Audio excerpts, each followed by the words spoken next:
This is the universe. Big, isn't it? Thousands of suns, myriads of stars, separated by immense distances and by thin floating clouds of gas. The starlight makes the gas transparent, and where there are no stars, it appears as dark, obscuring clouds, like that great black cone over there. Hello, there's a nova. A whole solar system exploded. Someone must have been messing about with the uranium atom. No, it's not our solar system, I'm glad to say.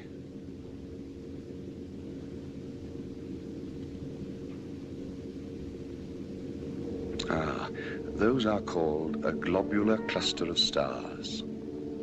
Rather fine.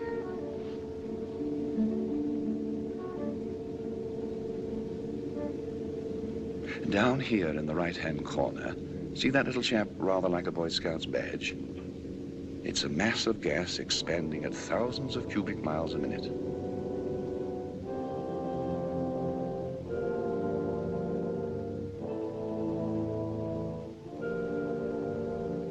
Here we are. We're getting nearer home. The moon, our moon, in the first quarter. And here's the Earth, our Earth, moving around in its place, part of the pattern, part of the universe. Reassuring, isn't it?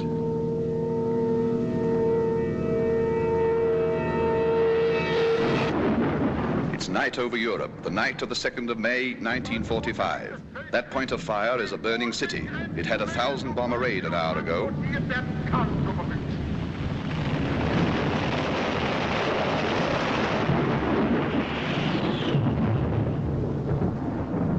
And here, rolling in over the Atlantic, is a real English fog. I hope all our aircraft got home safely. Even the big ships sound frightened. Listen to all the noises in the air. This was their fighting power. Listen. Listen. Request your position. Request your position. Come in, Lancaster. Come in, Lancaster.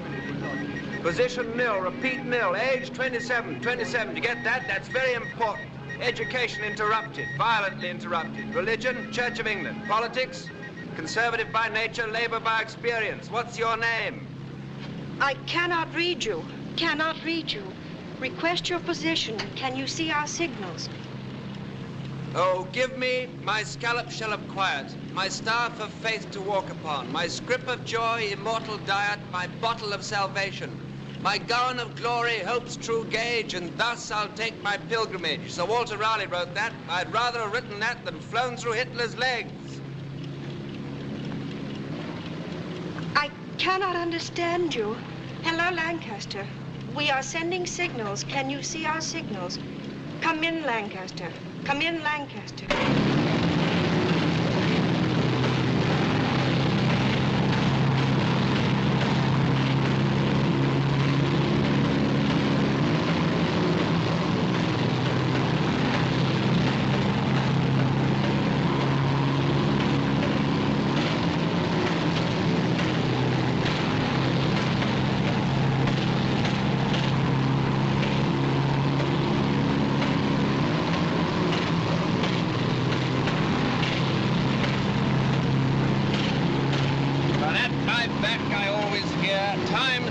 Chariot hurrying near, and yonder all before us lie deserts of vast eternity.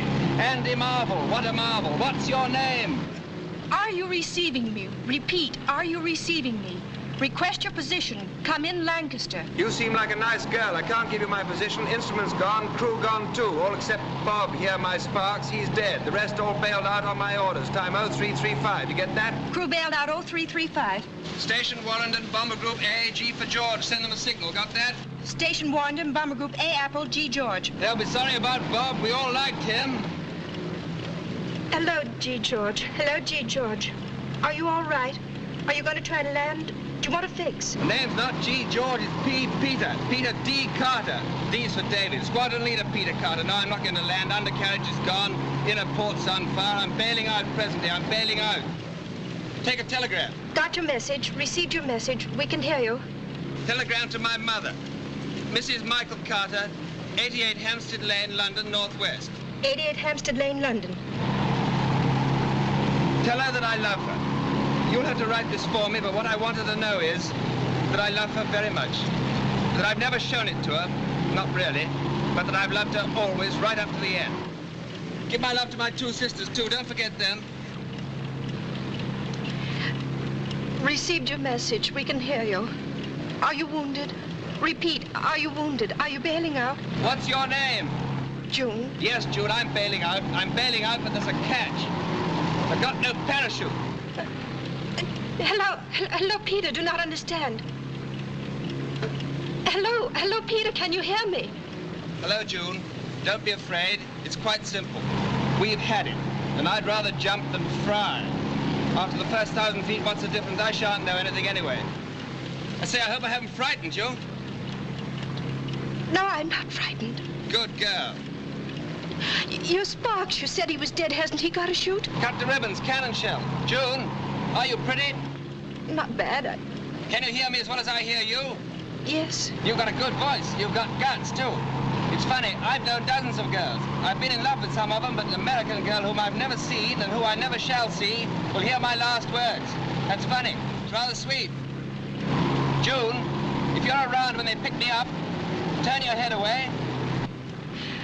Perhaps we can do something, Peter. Let me report it. No, no one can help. Only you. Let me do this in my own way. I want to be alone with you, June. Where were you born? Boston. Mass? Yes. That's a place to be born. History was made there. Are you in love with anybody? No, don't answer that. I could love a man like you, Peter. I love you, June. Your life, and I'm leaving you. Where do you live? On the station? No, in a big country house about 5 miles from here. Lee Wood House. Old house? Yes, very old. Good, I'll be a ghost and come and see you. You're not frightened of ghosts, are you? It'd be awful if you were. I'm not frightened. What time will you be home? Well, I'm on duty till 6. I have breakfast in the mess, and then I have to cycle half an hour. I often go along the sands. This is such nonsense. No, it's not. It's the best sense I ever heard. I was lucky to get you, June. Can't be helped about the parachute. I'll have my wings soon anyway, big white ones. I hope they haven't gone all modern. I'd hate to have a prop instead of wings. What do you think the next world's like? I got my own ideas. Peter. I think it starts where this one leaves off, or where this one could leave off if we'd listened to Plato and Aristotle and Jesus. With all our little earthly problems solved, but with greater ones worth the solving. I'll know soon enough anyway. I'm signing off now, June. Goodbye. Goodbye, June. Hello, G for George. Hello, G. George. Hello, G. George. Hello.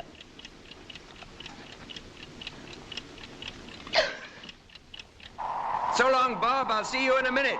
You know what we wear by now, a prop or wings.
Alors vois-tu, voilà ce qui s'est passé. Nous sommes venus environ 4 kilomètres, nous avons foncé l'un sur l'autre. Nous avons piqué, redressé, etc. Quand je suis parvenu à me glisser derrière lui, il a envoyé une rafale comme ça. Il a piqué, j'ai cru que j'avais touché, mais le salaud m'est revenu par derrière, il m'a refilé de s'échapper, il m'a touché à mort. Oh, bad luck, old boy.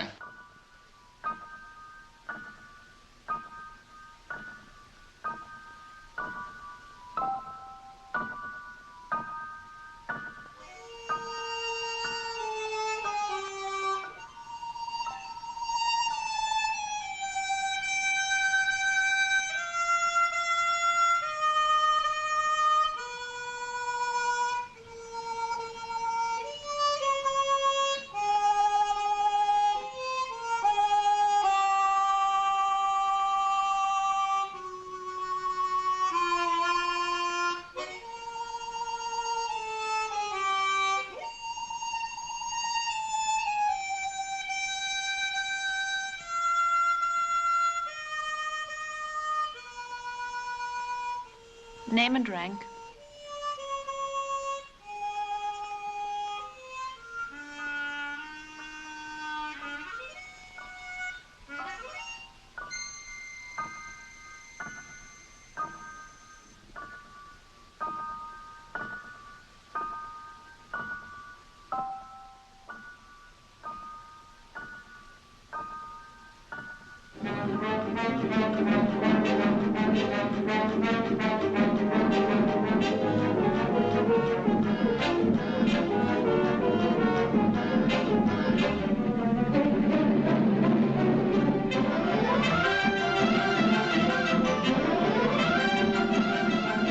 Come on, fellas, break it up. Spread out here. Room and bath. Oh, do you have USO shows here? No, we don't. Okay, we'll stay. Officers' quarters, of course. We're all the same up here, Captain. Excuse me, brother.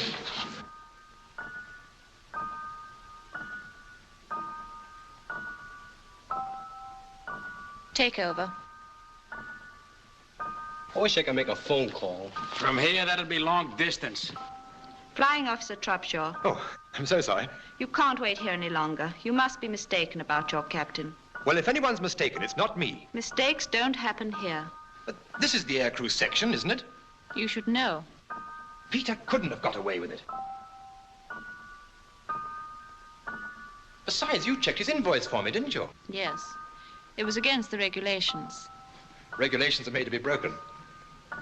He was due here half an hour after me. This is his section, and he hasn't reported. So he's either AWOL or there's been a mistake. There hasn't been a mistake here for 1,000 years. Oh, so there have been mistakes. The girl that was here before me, she was here 640 years. Holy smoke! She said when the records don't balance, all the alarm bells start ringing in the records office. I bet they do. Proper flap, eh? Yes.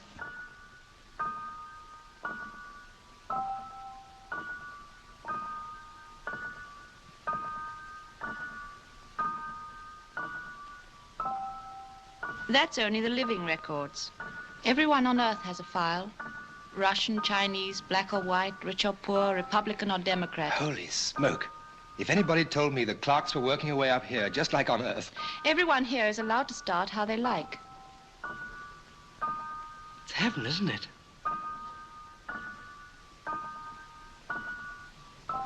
You see? There are millions of people on Earth who would think it heaven to be a clerk. And don't say holy smoke. Why not? There's no smoke without fire. And we don't call smoke holy. Thanks for the gin, section officer. Boy, oh boy, home was nothing like this. Mine was.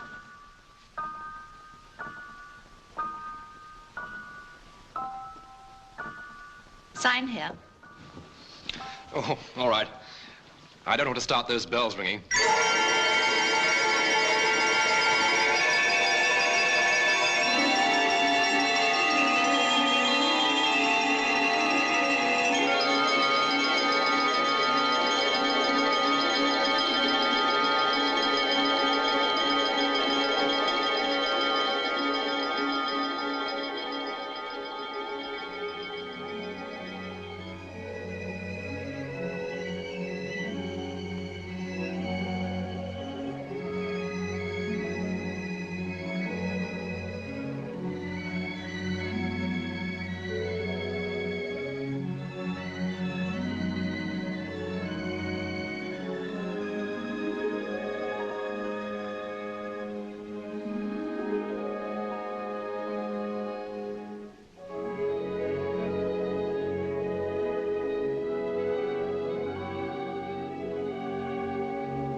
I wonder where I report.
Oh, I always hoped there would be dogs.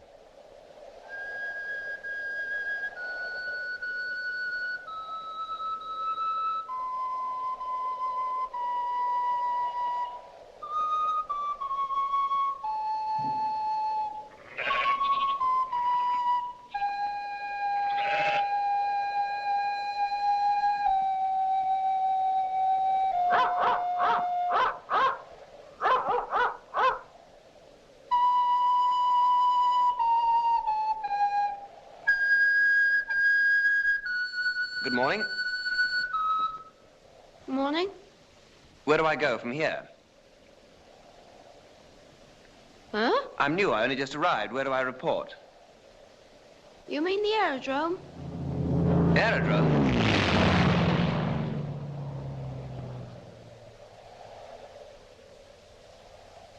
Where am I? Huh? This place, what's it called? The Burrows. The Burrows? Where? Lee Wood. Lee Wood? Huh. Do you know a house called Lee Wood House? That's it. Where the smoke is, behind those trees. Is that the quickest way? There's a track from the beach. See that bike?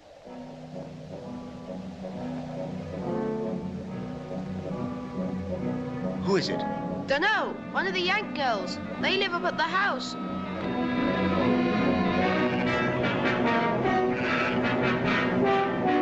Here, Jock.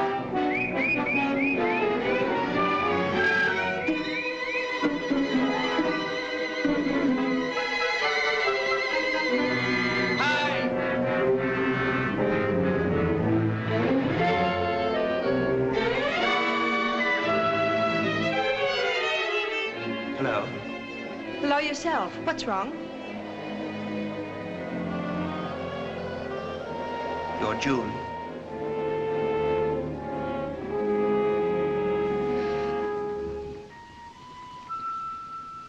You're Peter.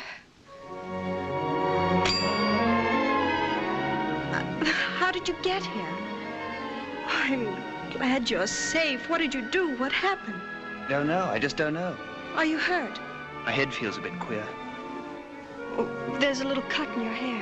It's nothing much. Oh, Peter, it was a cruel joke. If it was on me. I've been crying so ever since we said goodbye. Don't cry, darling. Peter, darling.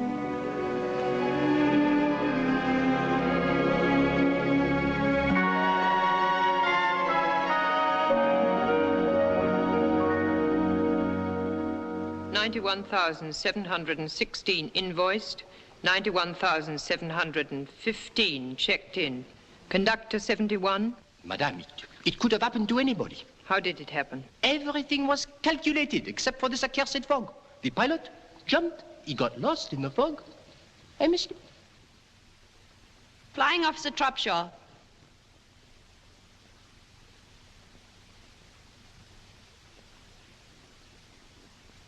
You've been waiting all day for your pilot. Yes, ma'am. You see, over the channel, we ran into this ruddy pea souper. Aha. Oh, excuse the language, ma'am. But really, it was so thick that you could have stepped out of the kite and walked about on it. Sacré brouillard. And he, the skipper, ordered everybody to bail out when we were over the coast. He knew his brolly, had been written off. He got a direct hit as he was bandaging me. But he didn't tell the others. I only knew about it because I'd bought it by then. I mean, I was dead. I understand.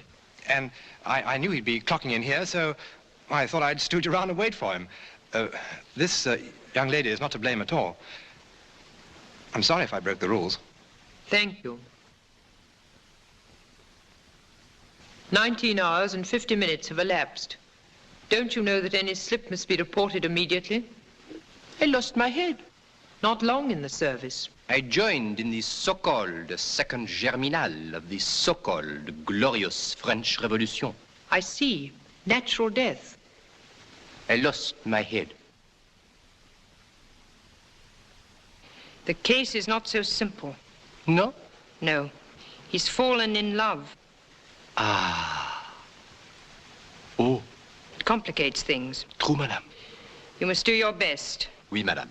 You'll proceed to Earth immediately? Oui, madame. You'll explain your grave error to Squadron Leader Carter? Oui, madame. And ask him to follow you? Oui, madame. Wait. Your captain is not an unreasonable man, I hope. The skipper? Oh, no, ma'am. Unless he's had a few, of course. Pardon? Had a few? Beers. Oh, de la bière. Ah oui. Scotch being hard to come by, you know. Naturellement. By the way, monsieur, when you see Peter, would you give him a message for me? Avec plaisir. Just say, what ho? Bon.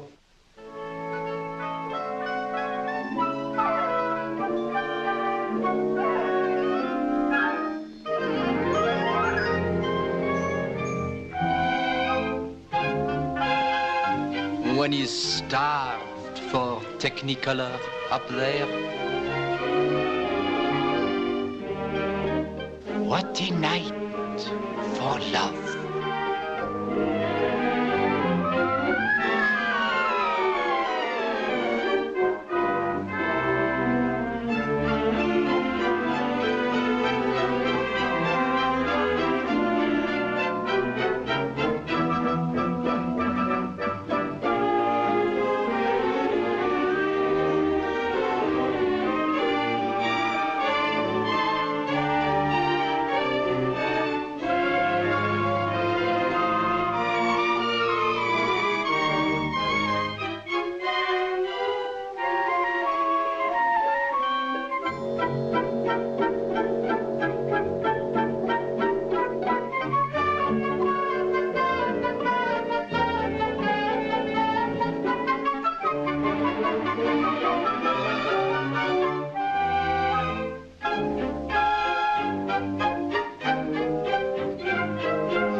Drink, darling?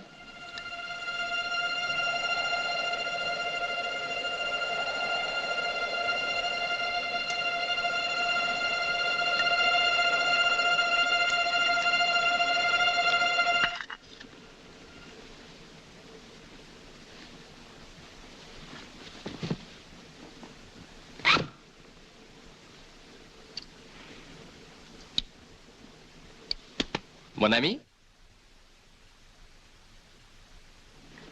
Good evening. I think I keep these for a little. And how are you, my friend? I've never been better. June, wake. She cannot wake. We are talking in space, not in time.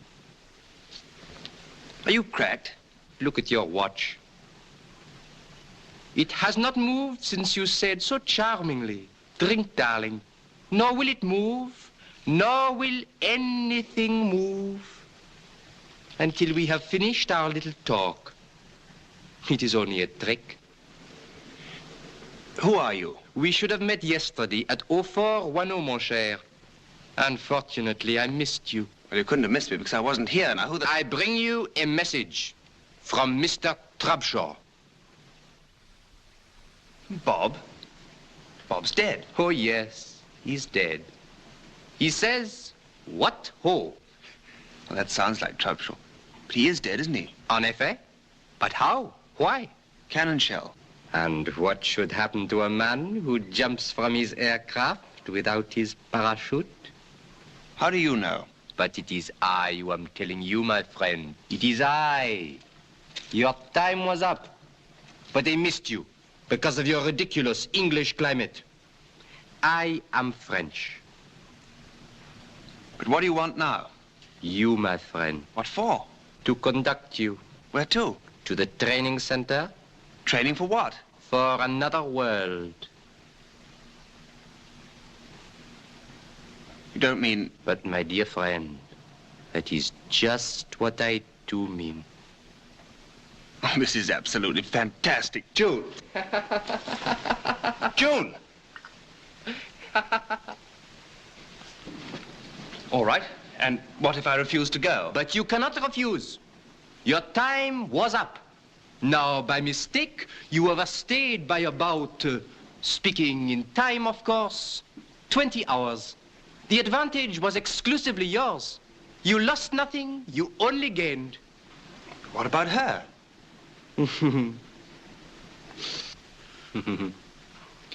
Exquise. You will see her again when her time comes. She will live to be 97. I looked her up in the files. I'm in love with her. But, my friend, what is love? The feeling of the moment. But I represent eternity, the law of this world and the other. Good, but what is law? Law is law.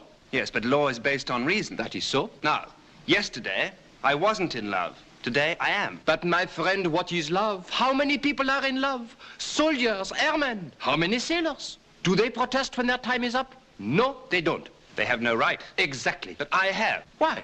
Look, I've fallen in love because of your mistake. I'm in an entirely different position from what I was in last night. Then, I expected to die, I was ready to die, and it wasn't my fault that I didn't, it was yours. What kind of government do you represent? I do not represent any government. Well, what laws govern the place you come from? I am not permitted to express any political views. Well, if it's a respectable place, there must be a law of appeal. But, my friend, be reasonable. Appeal to whom? That's for you to find out. But this has never been done. Is that any reason why it can't be done now? You are determined to get me into the salad. And what about the salad you got me into? Now, look here. You don't want me to use force, do you? Well, you can always try. I think I leave you for a little. That's the form. I shall report for instructions. Now you're talking. And do not fall any deeper in love now. You have been warned. She is charming. You know, I think you're not a bad chap. Do you play chess? Yes. So do I. We could play every day. Some other time. Next time, perhaps. Au revoir, mon ami.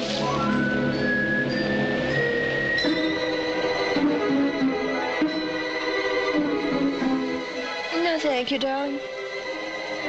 No, thank you, what? You just asked me to have a drink. Did I?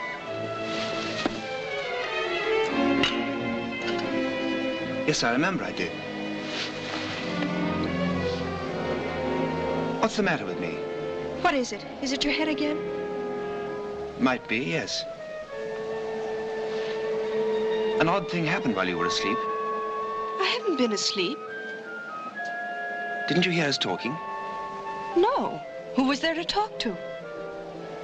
They sent somebody. They? Who are they? I don't know.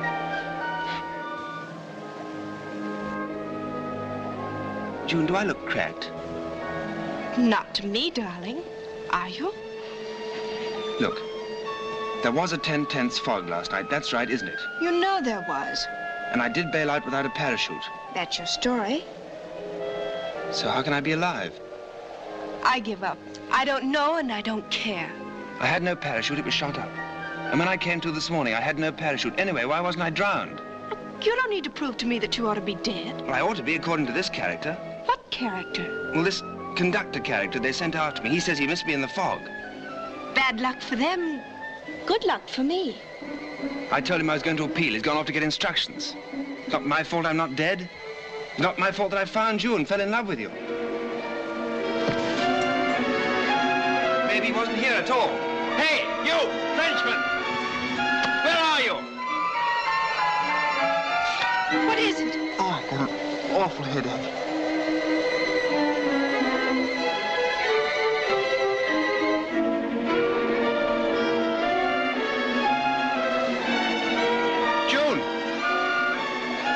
June, you're there, aren't you? Yes, Peter, of course I'm here. I thought I'd lost you.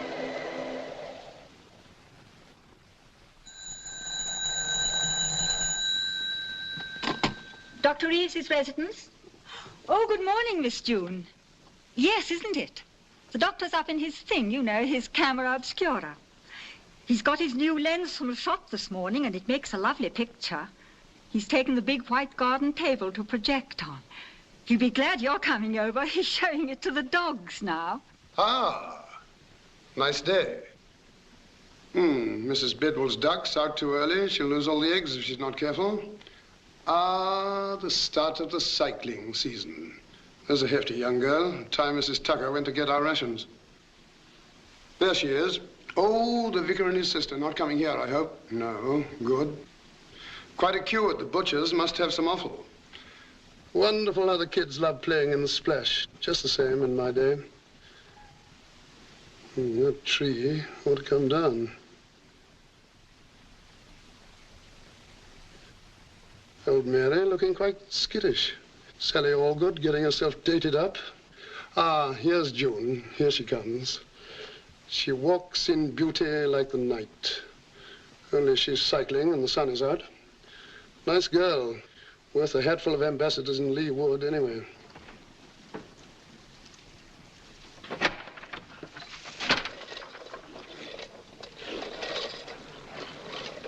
Come on up.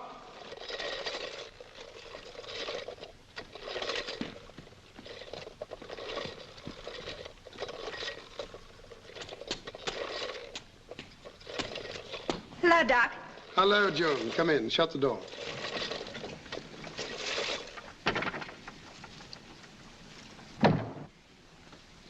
Surveying your kingdom? A village doctor has to know everything. You'd be surprised how many diagnoses I've formed up here. I love looking at the village from here. It looks so different. That's because you see it all clearly and at once, as in a poet's eye. I want to talk to you. So you said on the phone, but it's really none of my business. Dr. McEwen says it's right down your street. This is my street, a village street, and I'm a village doctor. Only because you like living in a village. Dr. McEwen says what you don't know about neurology would fill a peanut. I'm a good guesser. Your guesses are published by very famous magazines like that Brain I've seen in your library. Dr. McEwen says... I know what Dr. McEwen says. I had a talk with him on the phone this morning. Oh, did you? After I talked to you. This is really the ref's business. Carter should have rejoined his station today. I know. Anyhow, what's it got to do with you? Oh, I'm just interested. Oh, I see. But strictly speaking, he's a ref case. He's not a case at all. He's a person, a very fine person. And I want you to see him, Frank. I don't want just anybody mauling him about and asking him questions. I want you. I'm sure the RAF would say I know what the RAF would say. I had to talk to his CO this morning. Oh, Frank. And I had to talk to his group medical officer, too. Fortunately, he's heard of me. Oh, Frank. And if you'd done that earlier, I would have told you earlier, you can't go around the place kidnapping good-looking RAF officers just because you like the shape of their nose. It's not his nose, it's his voice. I fell for that before I ever saw him. He still believes that he bailed out without a parachute. Yes. And he has hallucinations? Mm-hmm. And during these bouts, does he go rather pale? Yes, he did. And he has headaches here. I think so. I don't know. You better ask him. But he definitely sees things. And hears. All right. Did you tell him he was talking rubbish? No. Quite right. He's not talking rubbish. He's talking very logically. Then he can't be in love. Bye. Frank? Yes? He has a very cute nose, too. I'll be over about tea time. Right.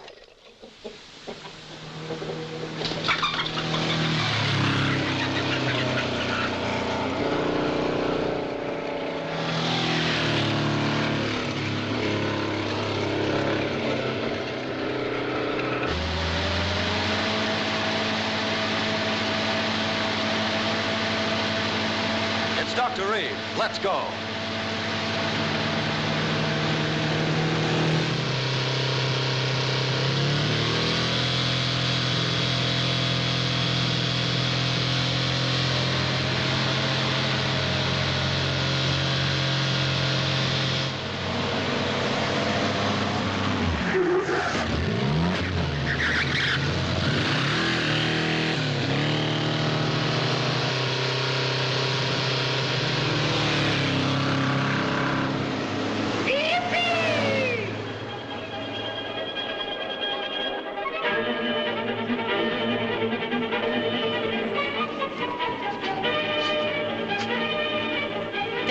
Way to spell Shakespeare?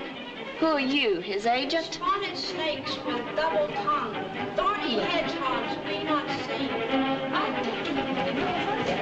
Newts and blind ones.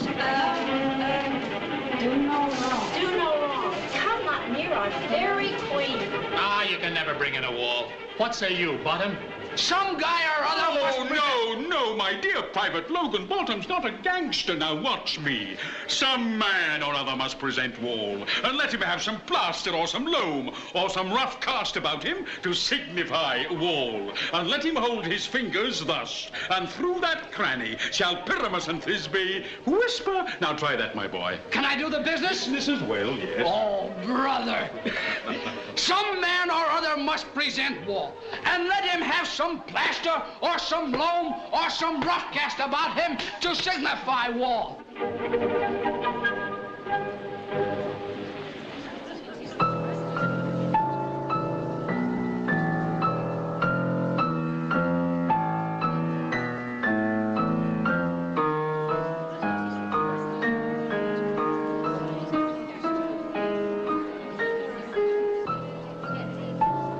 Check.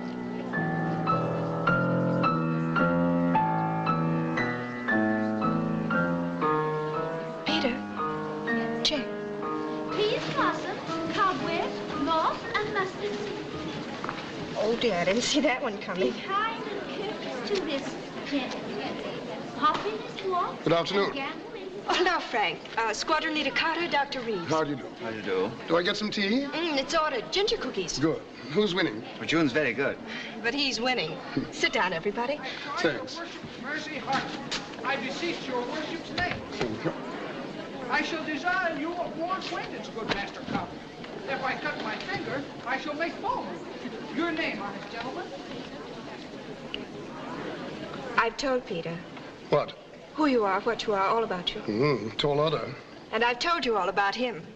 Has she read your poems? What poems? Well, didn't you know this is Peter Carter? I didn't know.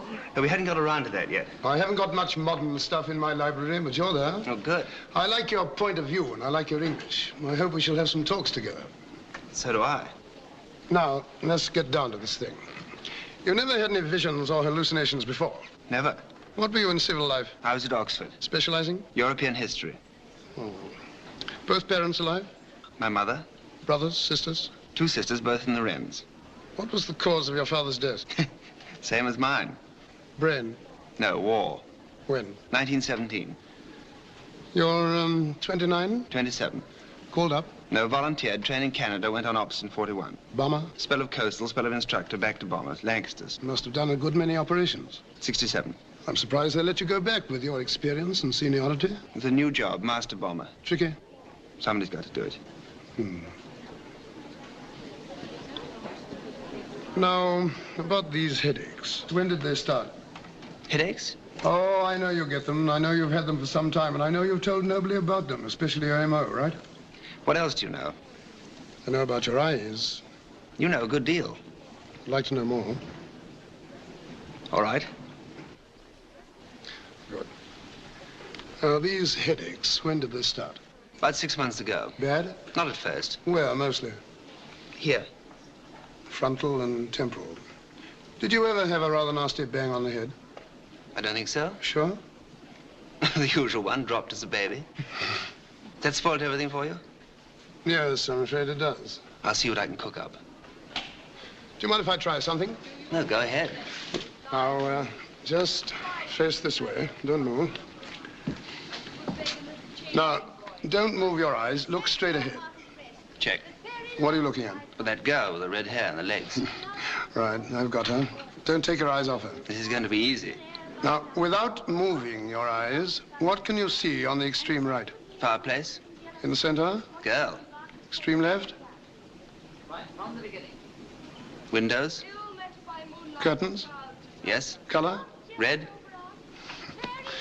Right, that'll do. Well, have you quite done staring at that girl's legs, both of you? Well, you've got to do what the doctor tells you. Confidentially, they're rather knock-kneed.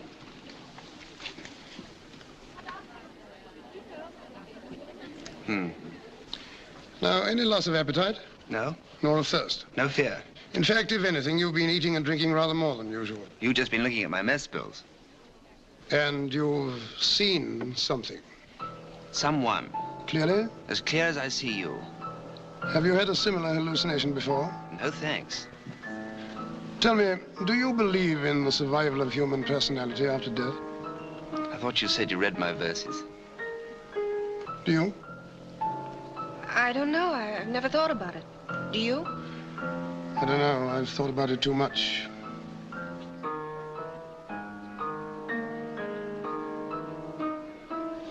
I thought I was asked to tea. It isn't time yet. Past my time. One last question. It may sound silly, but have you imagined recently that you've smelt something that couldn't possibly be there? What an extraordinary thing. What is? How did you know? It was a long shot. You have. Yes, but it was so silly I would never have told you. It's important. It might explain everything abnormal that you've seen and heard. Well, that would be a relief, but it still can't explain how I can jump without a parachute and be alive. No, it couldn't do that, but there might be a possible explanation even of that. Now, this heavenly messenger, you saw him quite clearly. I told you, as clear as I see you. And this smell, you imagined, was it at the same time? Yes, it was particularly strong. Was it a pleasant smell? Yes. Could you place it? Fried onions. And this messenger, he hasn't turned up again? No, but he will. When? He picks his own time and stops it. Peter's lodged an appeal. Against what? Against his caller. That's the spirit. Don't give in. I won't. I'm lucky that June knew you, Doctor. Thank you for coming. June has lucky friends. I've got bad news for you. Then why the grin? You're going with me. Where to? To my house, for 2 reasons. First, I want to meet this chap next time he drops in. Second, I like a nice girl around the house, and she only comes to see me to borrow a book. And she's a slow reader. But what about my CO? I fixed it with him. Besides, until we get this settled, I'm your CO. And at my house, you'll get your tea at 4:30. Tea break! All right! Here, you get it at 5. Sailor's duck! Thank you. We are shaping, Frank. We are shaping.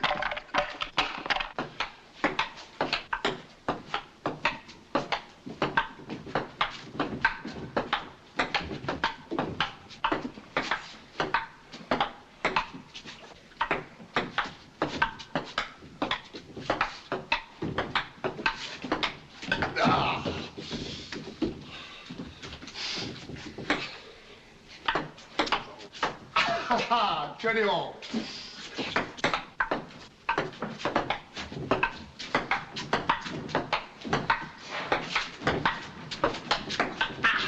$21.20, sorry. You're sorry, my foot. Ready? Ready?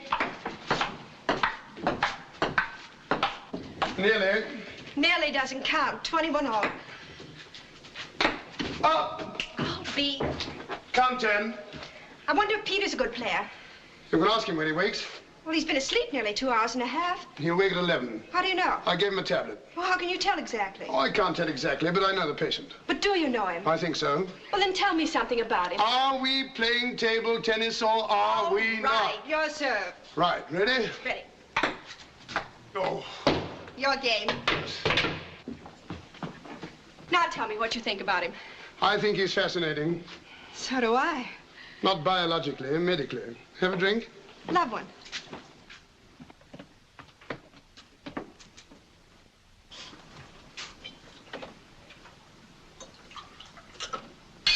What do the books say, Doc?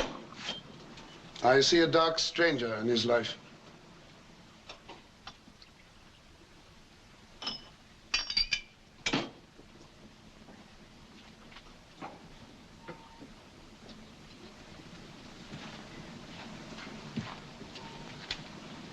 Do you know what's wrong with him?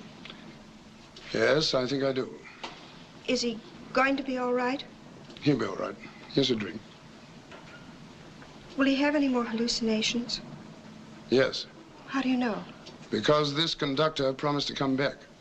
Will that make him worse? Why should it? I don't know. Seeing things, arguing about his own life, talking to a non-existent man. He does exist for him. He's not going mad then. His brain isn't being affected.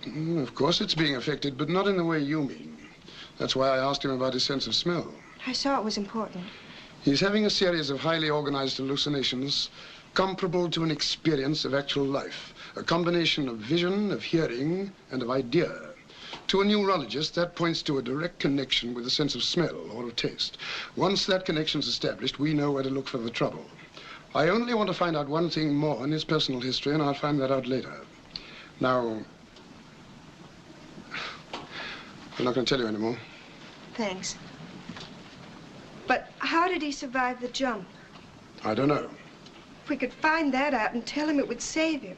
It would help, but the main thing is for him to win his case. Are you serious? Perfectly serious. We must help him to win it. How? It depends on what message the conductor brings. But suppose he loses his case. Oh, that's absurd. If we see that he's losing, or we think he's going to lose, we'll find out the reason why he survived. Or we'll invent one. We'll have a couple of drinks, you and I, and we'll invent the greatest lie in medical history. Care for another game? I don't mind. Now, don't worry about him. You see that bell? Yes? He's promised to ring it if he gets another visit. Fine. Come on, yourself.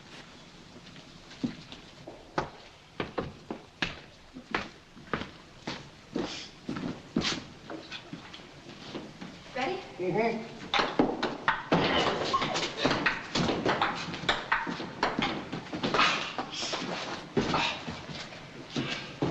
Come on.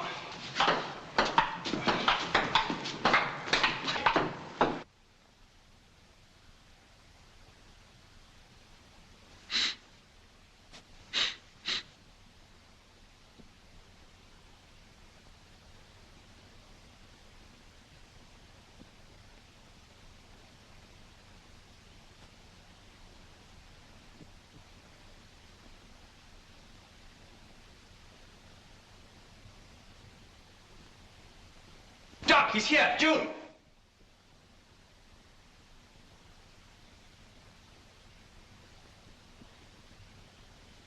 Doc!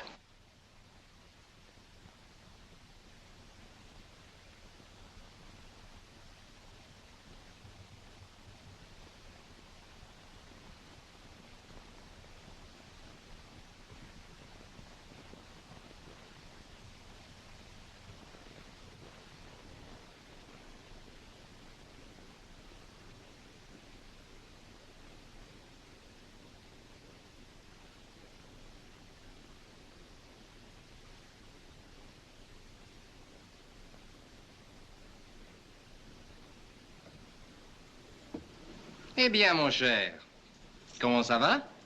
Not too good. Not too good. Ah. I would not bother to ring that bell if I were you. Nothing will happen. A little trick of mine, you remember? After all, what is time?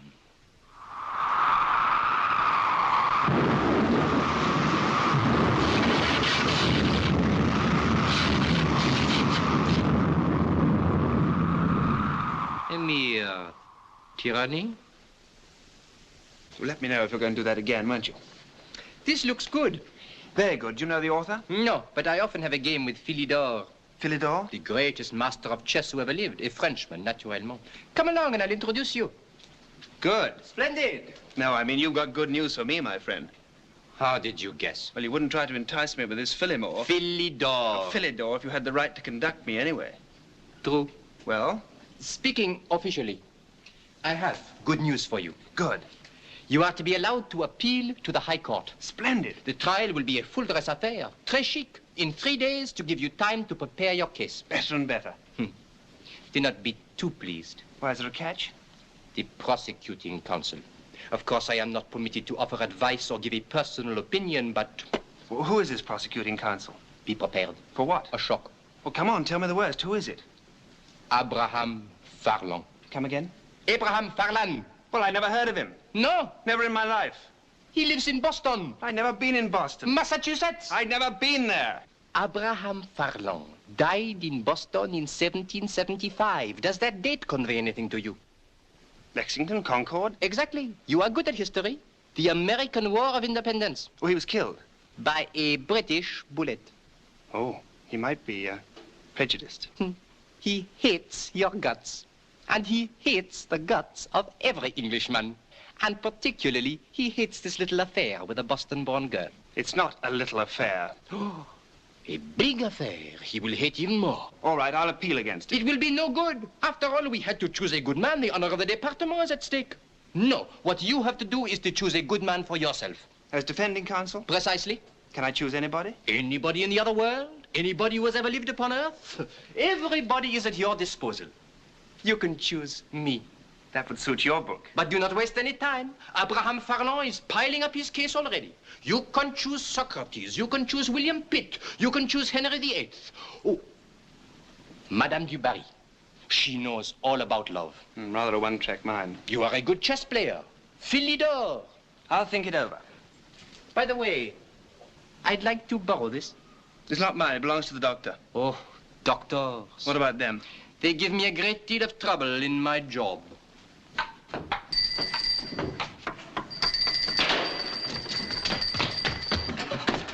He was here. He tricked us. Yes. He was here. And these were on the floor. Peter, sit down.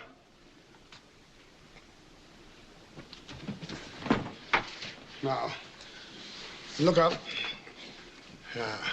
You've been doing some hard talking.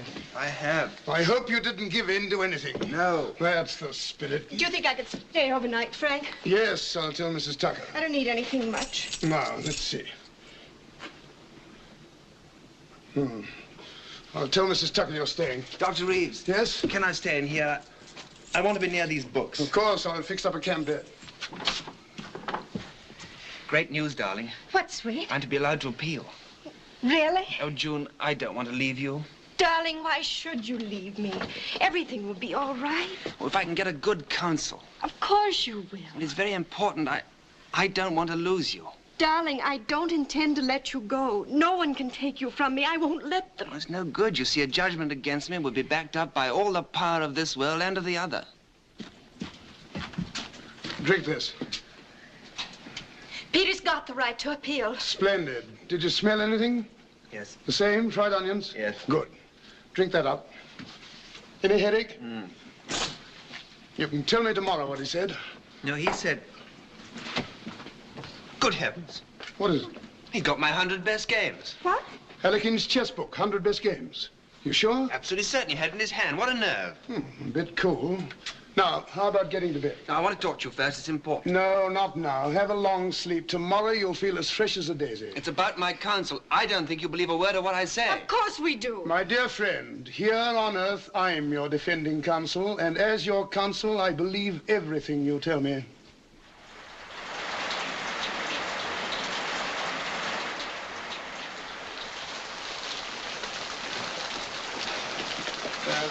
Oh, Dr. Guthrie. Why, hello, Dr. Reeves. You make your rounds the hard way. Give me a coupe anytime. Is Dr. McEwen free? He's just going to operate. Oh. He hasn't started yet. I'll tell him. I imagine he'll see you in the washroom. Thanks.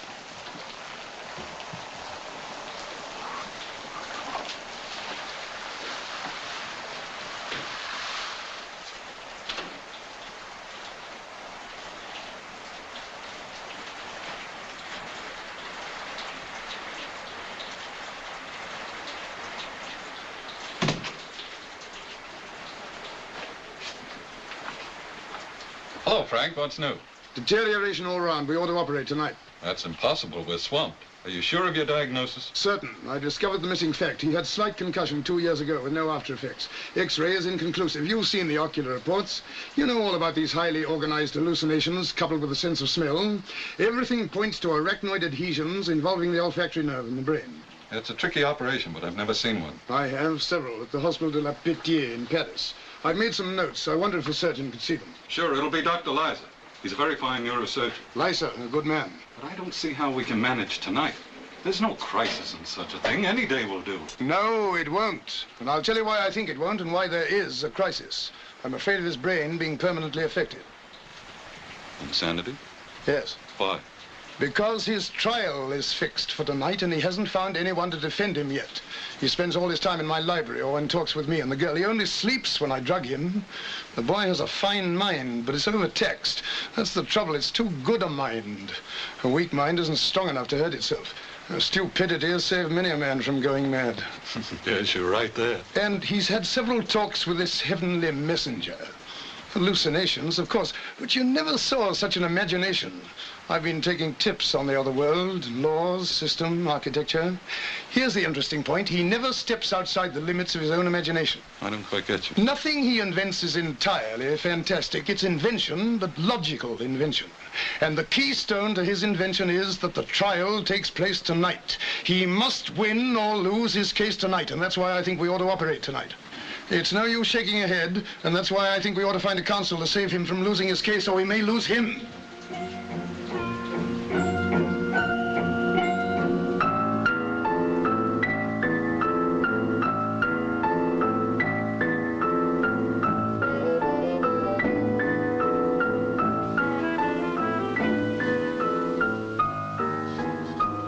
What about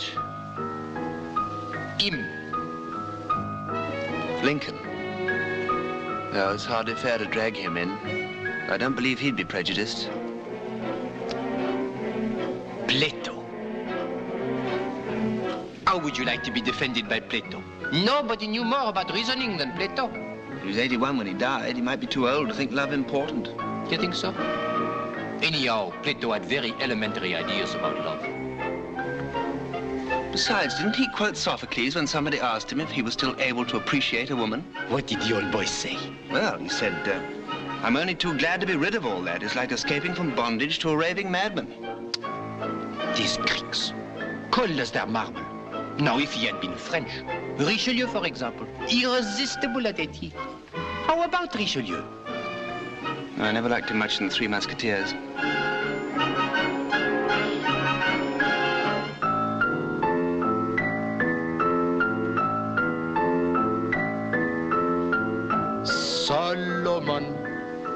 Solomon. No.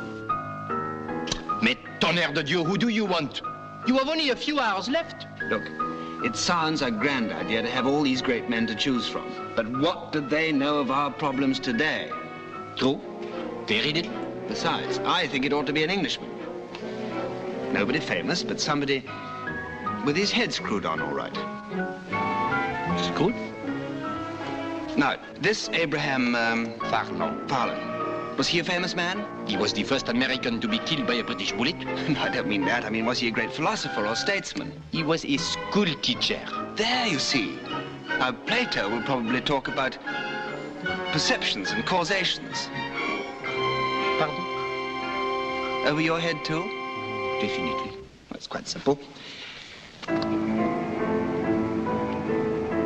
By the way, why are you so interested in my winning my case? I? Yes, you.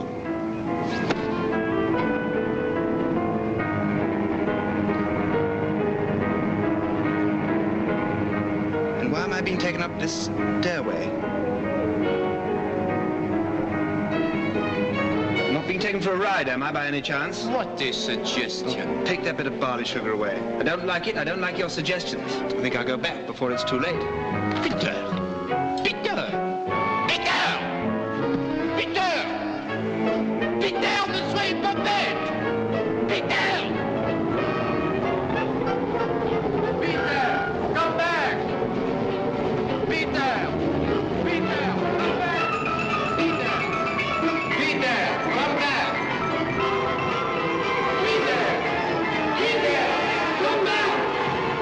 Peter, come back! Peter! Peter, come back! Peter! Peter, come back! Peter! Peter, come back! Peter! Peter! Peter, my darling, come back to me!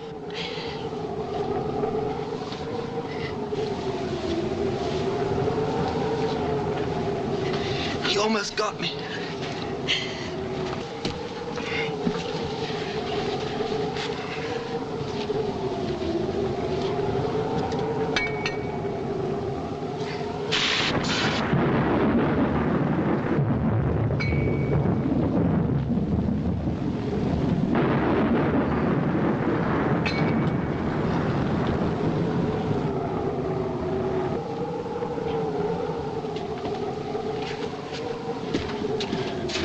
right in a moment. Why isn't the ambulance here? It was due half an hour ago.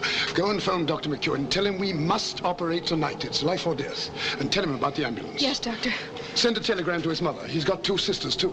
Yes, Doctor. That's all.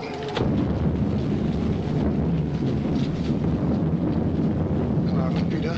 Where's June? Phoning. Back in a moment. He almost got me. I know.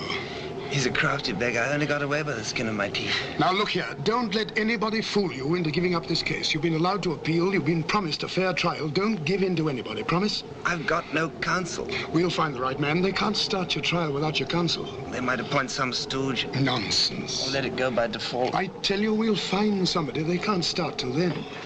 Nobody famous? No, that'd be the worst thing we could do. How about a pal of yours? Might find somebody. What about your radio operator? Bob? Yes, think it over. You couldn't get through. They don't answer. It's a storm, Mr. Frank. They always cut the telephone off. I'll go on my bike. No, one of us must go. Look, you're more valuable here. Now, if the ambulance comes, don't wait for me. If I meet it, I'll come back. Now, go to him. Don't allow him to despair. His life is in your hands.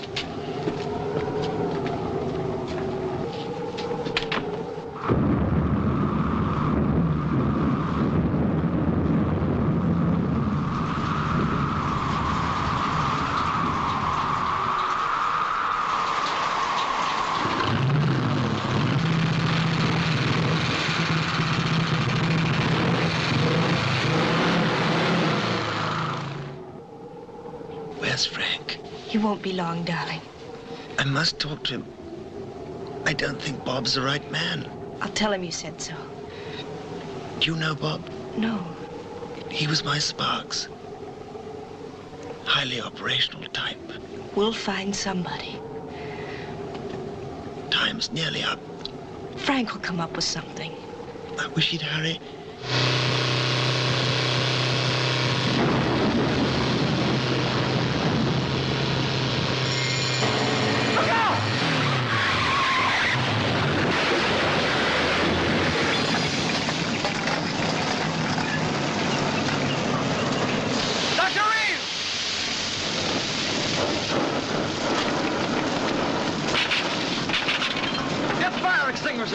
And the blankets!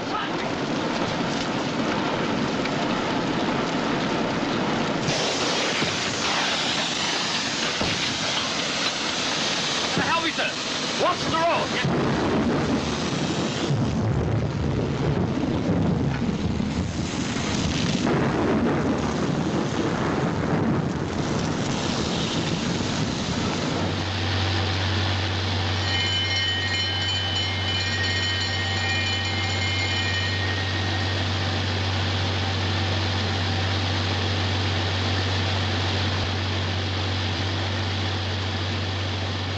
He never saw us until it was too late. He turned off to save us. Gosh, I feel bad about it. He was a fine man. You couldn't help it. He was interested in this case, wasn't he? Yes. I saw his notes he left for Dr. Leiser. It was a fine piece of diagnosis. He left notes for the operation, too.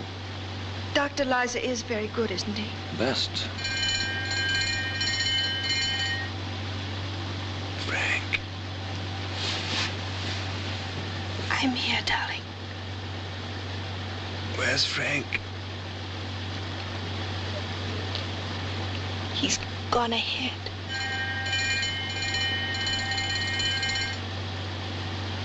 He's had an accident.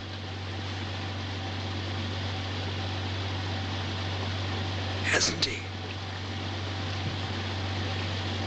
Yes. A bad accident.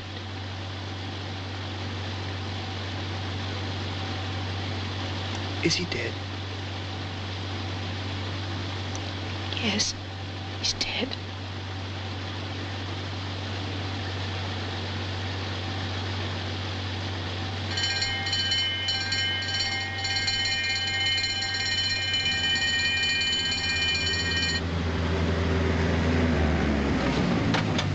All right, boys, step lively. Okay, Doc. Easy. Hand. Easy. All right. Easy on there.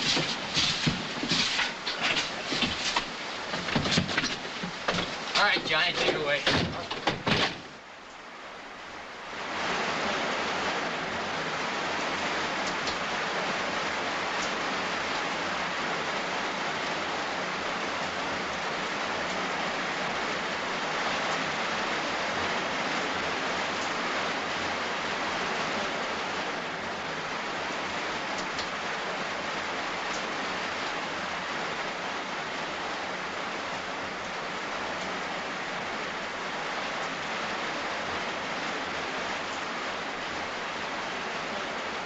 An atropine injection, sister? Yes, 100th. Is this a cranial case? Yes, that's right. Hello, squadron leader. We're all ready for you.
Dr. Reeves? Yes?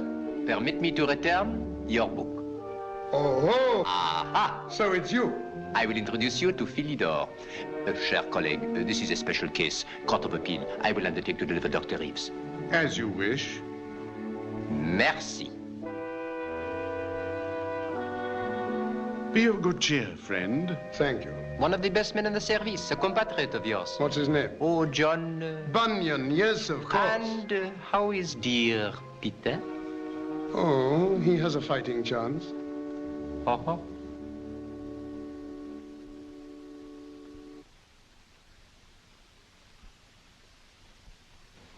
Dr. Frank Reeves, Yes, you are familiar with the case of Squadron Leader Carter. I am. He has chosen you to be his counsel. I hoped he would. Do you accept? I do.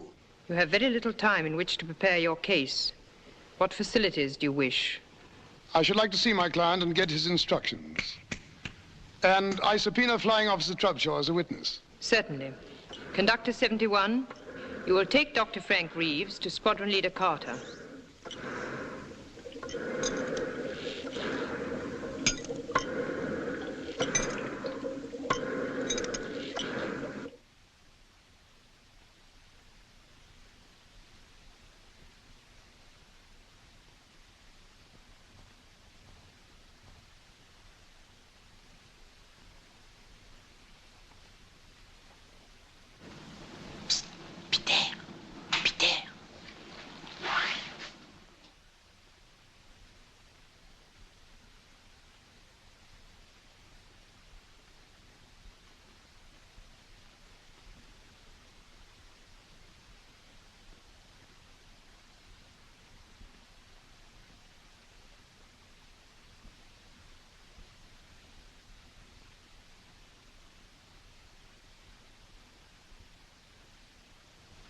Hello, Bob. Watch us, Skipper. I didn't expect to see you here. Not yet, anyway. Not up there, either. Well, it was Doc Reeves' idea. I subpoenaed him. Let's talk. Right. You sure they won't miss me? Miss you? You know me, mon ami. That surgeon's very neat. Very neat indeed. I like his work. You're in good hands, Peter. I know. Now, look here. I know what's coming. Yes, I'm very flattered, but are you sure I'm the best man? Quite sure. Aren't you afraid that I may be out of my depth up there? No. Well, doesn't it worry you I'm no lawyer? No. If he gets on to politics, I'm sunk. Who isn't? Come on, Frank. You must have something. Oh, just a little common sense. But if it's as rare up there as it is down here, it'll do me. Say yes. Well... He has no choice anyhow. What are we talking about, then? All right. I need evidence.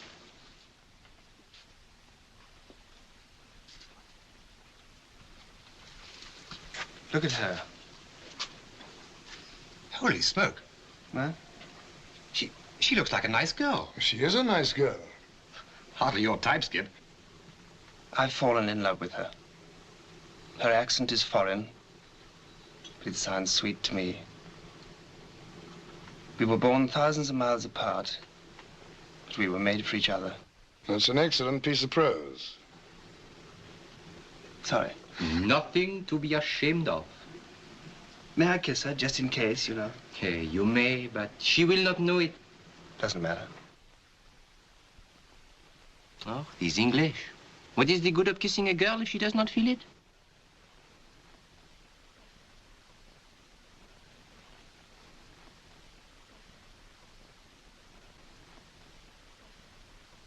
Look. What? The evidence you wanted. Her tears. Oh, I wish I could take one with me. You are counsel. You can do as you wish. I say, why don't we wrap it up and take it with us? Permit me.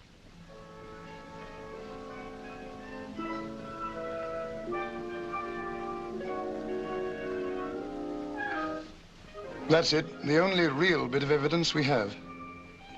Quick. We must not keep the court waiting.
The Court of Appeal sits to consider the case of the Department of Records versus Squadron Leader Peter David Carter of the Royal Air Force.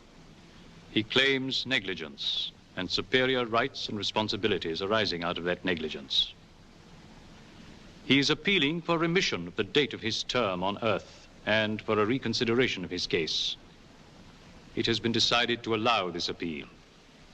It is for the jury to decide whether it shall be successful. Owing to the interest aroused by the case, there is an unusually large audience. We can, of course, seat everyone who wishes to be present, but the front rows have been reserved for those who have a special interest in the case.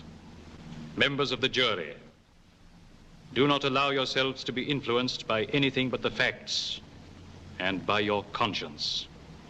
You will have every assistance from the court to help you to arrive at your verdict. The counsel for the prosecution will take his place.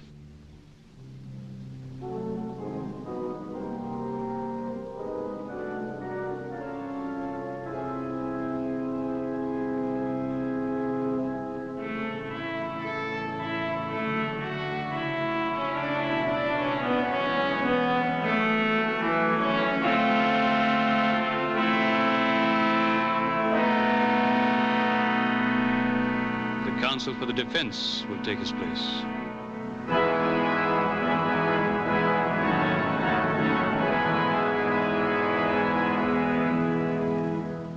I call upon the prosecution to open the case.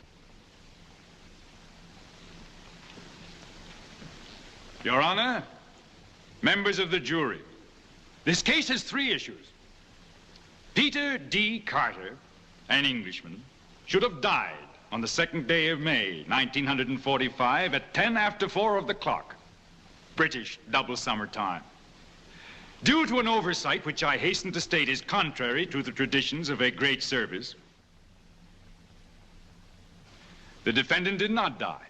Therefore, issue number 1, who is responsible? When summoned to report some 20-odd hours later, the defendant refused to accompany Conductor 71, giving as his reason that in the time which he had borrowed, he had accumulated new responsibilities of an allegedly important and permanent nature. He claimed, in fact, that in these 20 hours, a young lady of good American stock had fallen in love with him. Therefore, issue number 2. Are we to believe this? Furthermore, he states that in these 20 hours which he had borrowed... My lord, I object to the word borrowed, which counsel is using so emphatically. To borrow means to get temporary use of something, to use something without being the true owner. My client didn't get. He was given the 20 hours in question. He didn't use something without being the true owner. He was the true owner of his own life. The next points are, is this young Englishman in love with this young lady of good American stock? And even more important is she in love with him? Why do you stress their nationalities? Very important, sir. Extremely important. Why? Because we are talking of love, sir. It can happen, you know, between an Englishman and an American girl. And, vice versa? Possibly. But what are these love affairs, Dr. Reeves? Men and women, thousands of miles away from home, away from the love they left behind. Minute sparks instead of scorching flames. Fading, shabby wigs instead of the rich gold of a woman's hair. The love of the moment, Dr. Reeves. Do I call it love? Once in 1,000 times, perhaps. And how many end in lasting marriage? 1 in 10,000. My case, sir. That, sir, is for you to prove. When in the course of human events our men and women came to your country as your allies, it was not to become your prisoners. Sir, may I bring you up to date? We're living in the 20th century, not in the 18th. May I bring you up to date, sir? We are not alive at all. A point. And I am up to date, sir. I've been watching you English from upstairs. Your wars, your politics, your busyness. From the tax on tea in 1766 to a certain report on England by 5 members of the United States Senate in 1944. The defendant has nothing to do with tea or senators. But other Englishmen had, sir. Is Peter D. Carter what you would call a good Englishman, sir? Yes, sir. Do you see this glass? Out of it, Benedict Arnold drank the health of King George III. Does it break because it is faulty or because it is glass? Can I tear this piece of paper because it is defective or because it is paper? We are all as God made us, sir. But our ancestors had a deal to do in the shaping us as well. I quite agree. The jury will please note that. My lord, may I ask where Mr. Fallon's grandfather was born? Your Honor, the question is irrelevant. Could it have been in England? You need not answer that question, Mr. Fallon. But I prefer to answer, Your Honor. My grandfather left England, sir, because he didn't like it. And Granddad would have liked it even less today. Listen. Well, here we are, Lord. The Voice of England in 1945. Cricket. And here let me say that the weather is much more like cricket weather now. It's stopped raining, play's been resumed, and the crowd of, I should say, about 50,000 people have discarded their Macs and umbrellas and settled down to enjoy the game, which to people all over the world is perhaps more truly representative of all that's typically English than anything else. Do you admit that this is an English voice, sir? That was Wally Hammond, who played a delightful forcing shot off Miller.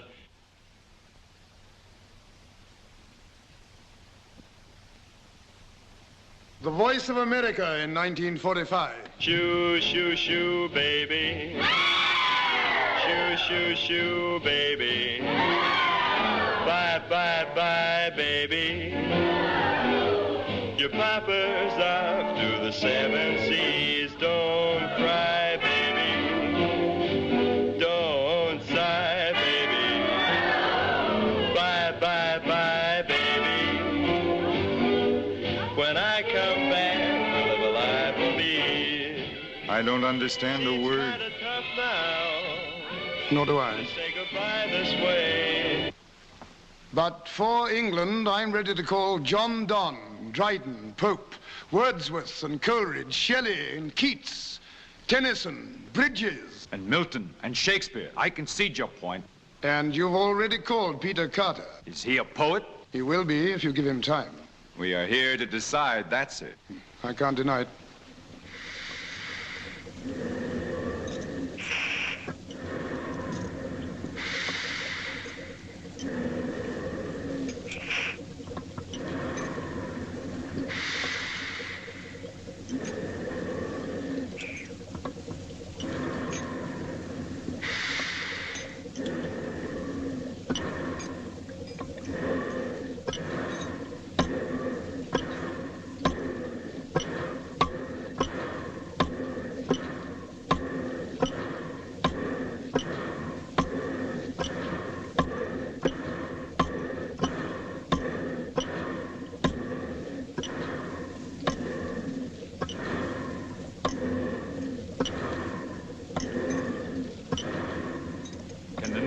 Return to the old?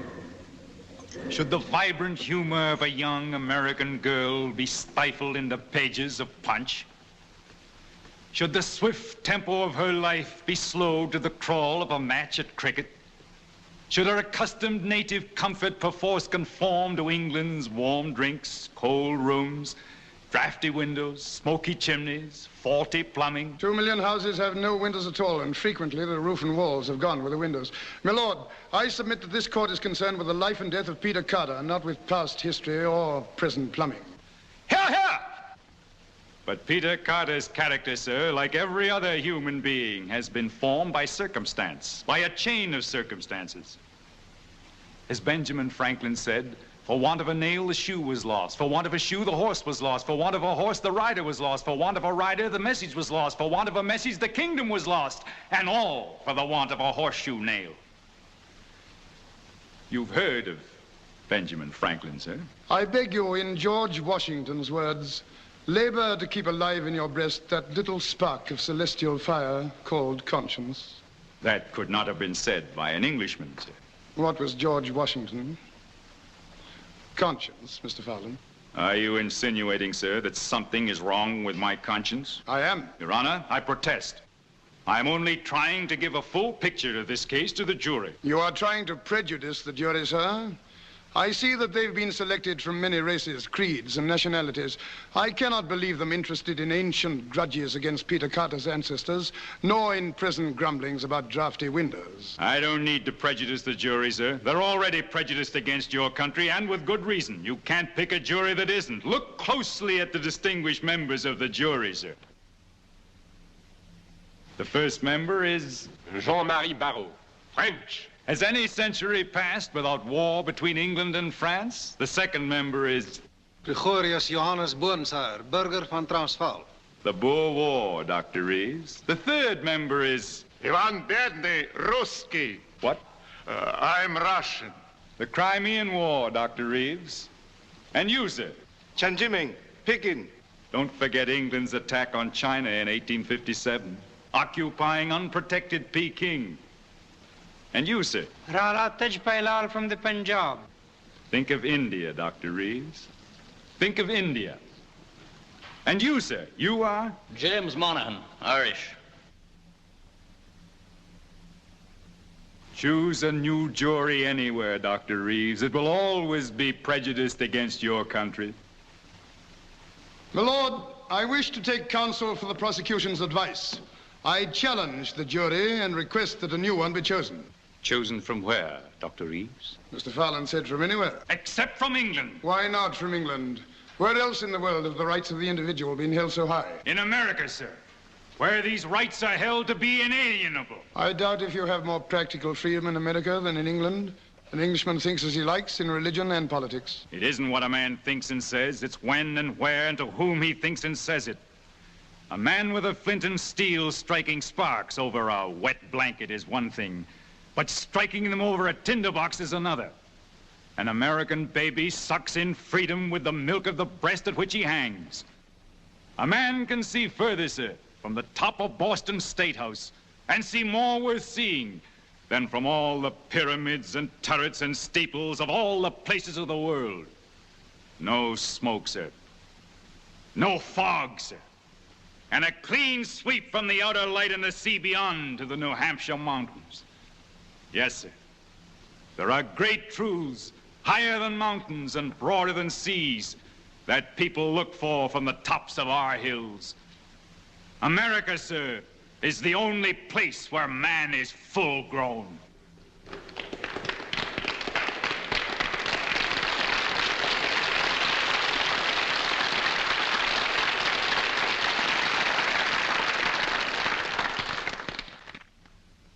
Then I choose a jury of Americans.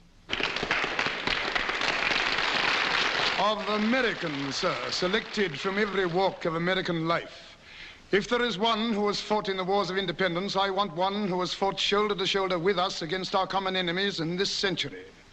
If the third has a mind that can only think 170 years back, I want the fourth to be thinking 170 years ahead. I cannot deny that I hope, no, that I know that this jury will be prejudiced in favor of my case. For I am pleading for the rights of the individual against the system. But it is also against the law, Dr. Reeves. The eternal law of the universe.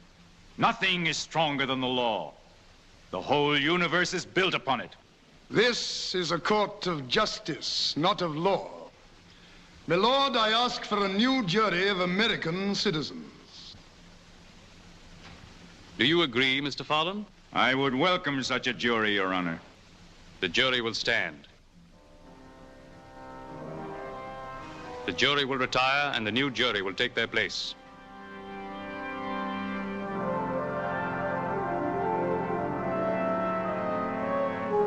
Robert Dupont, American citizen.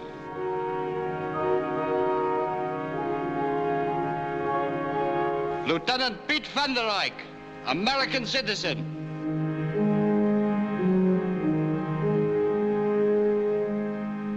Alexander Barbarinov, American citizen.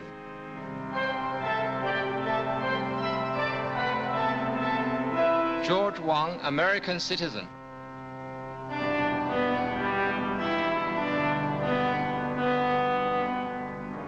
Jefferson Lincoln Brown, American citizen. Patrick Aloysius Mahoney, American citizen. The jury will be seated. Counsel for the defense. Here in this rose is my case. And what is my case? I entirely agree with Mr. Farland. Has Peter Carter fallen in love during the allotted extra... Borrowed, Dr. Reeves. Disputed extra 20 hours he had, or hasn't he? Has someone, the name is unimportant, fallen in love with him? Now, here are two young people who would never have met but for a mistake higher up, penalized for the most natural and simple thing in the world. They fell in love. Here in this tier are love and truth and friendship. Those qualities and those qualities alone can build a new world today and must build a better one tomorrow. That is my case, and upon it I demand a verdict that Peter Carter shall live. Your Honor, we all feel that the defendant and this young girl should be given a chance to be heard. My lord, nothing is impossible.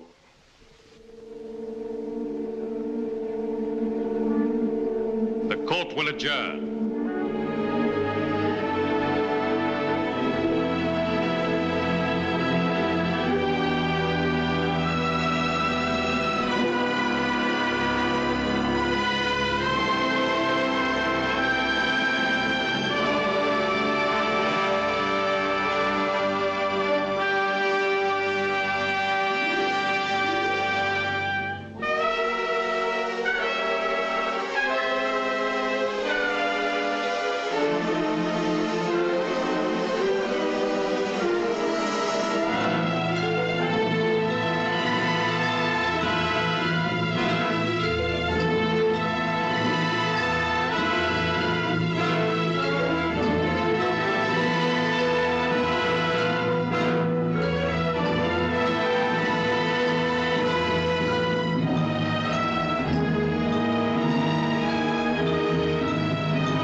There is no reason to deny ourselves the dimension of time.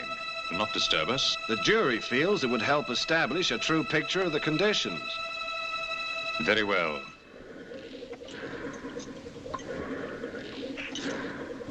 I call squad. My diagnosis was right. Fine vascular meningeal adhesions binding the optic nerve to the brain, the internal carotid and the chiasm. Similar adhesions between the chiasm and the brain. Did I tell you about my operation? Dr. Reeves, we are not here to check your diagnosis, but to put certain questions to this young man. Quite right, certainly. I call Squadron Leader Peter D. Carter. Hello, Peter. Hello, Frank. How's the operation going? Fine. Lice is a very good man. He better be. Peter Carter, you are on the witness stand. You are under oath. Do you understand? Yes, Mr. Farland. You know me, sir? There's no mistaking you. Your smile is not unattractive, sir. Did you use it to enamor this young American lady? I love her, sir. Answer the question. Would you repeat the question? It had enamored in it. Never mind the exact question. Did you consciously try to influence the emotions of this young American lady? We fell in love before we'd ever met. You claim you love her. I do love her. Can you prove it? Well, give me time, sir. 50 years will do. But can you prove it? Well, can a starving man prove he's hungry except by eating? Would you die for her? I would. But I'd rather live. Young devil. Your Honor, I apologize for the expression. Your witness. No questions. Conductor 71. Monsieur? Is the young lady available? She sleeps. She sleeps. The jury will please note that. I put her to sleep. Indeed, why? To enable you to call her, sir. The jury will please note that. I do call her, Your Honor.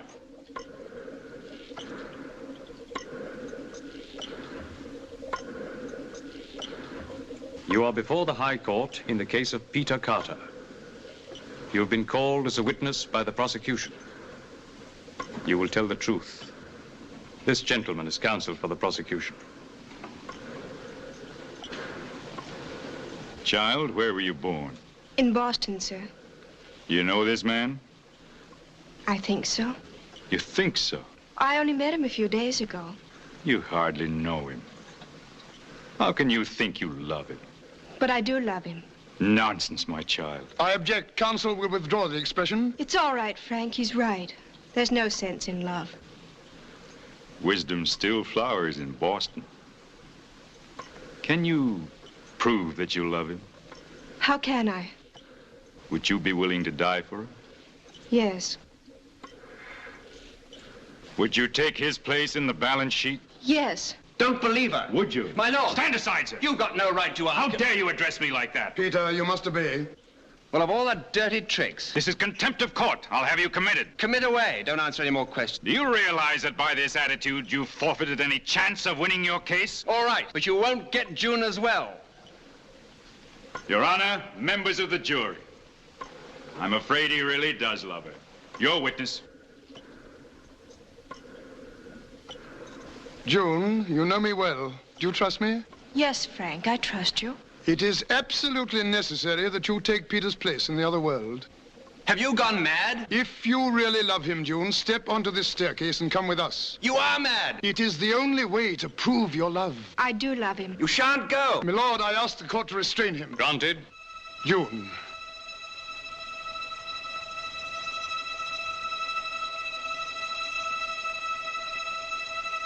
Take care, Dr. Reeves. In the whole universe, nothing is stronger than the law.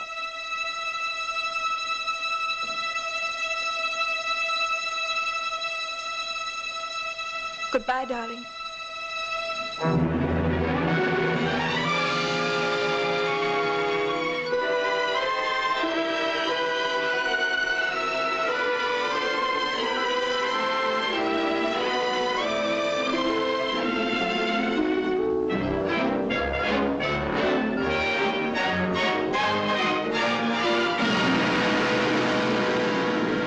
Yes, Mr. Farland, nothing is stronger than the law in the universe, but on Earth, nothing is stronger than love.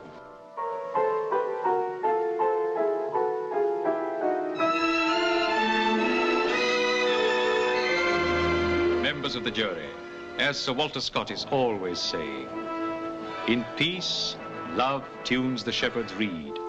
In war, he mounts the warrior's steed. In halls, in gay attire is seen. In hamlets, dances on the green. Love rules the court, the camp, the grove, and men below and saints above. For love is heaven, and heaven is love. Will you please consider your verdict? Case for the defendant, Your Honor. Bravo! The appeal is granted. There now remains the new date on Squadron Leader Carter's file. Will both counsel approve it? Does that satisfy you, Dr. Reeves? Very generous, my lord. Do you agree, Mr. Fowler? Isn't that a little too much, Your Honor? Oh. I agree.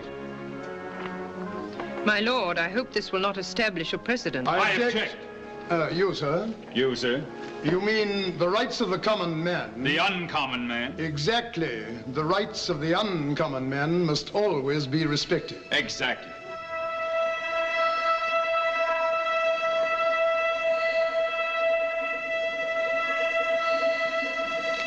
Keep his head flat and sandbags. I've written him up. Tell him this, I'll send the notes down. Congratulations. An interesting case.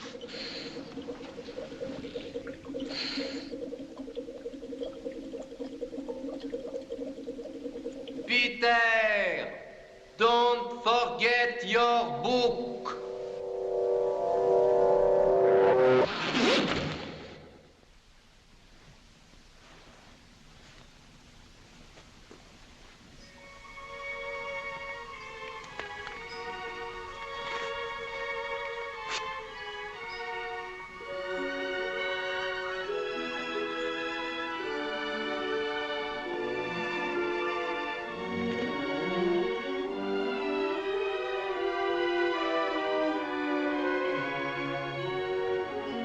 Frank.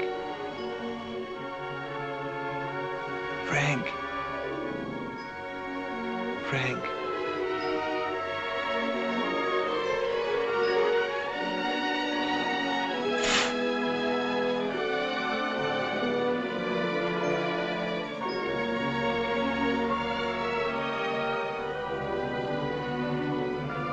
Hello. Hello. We won. I know, darling.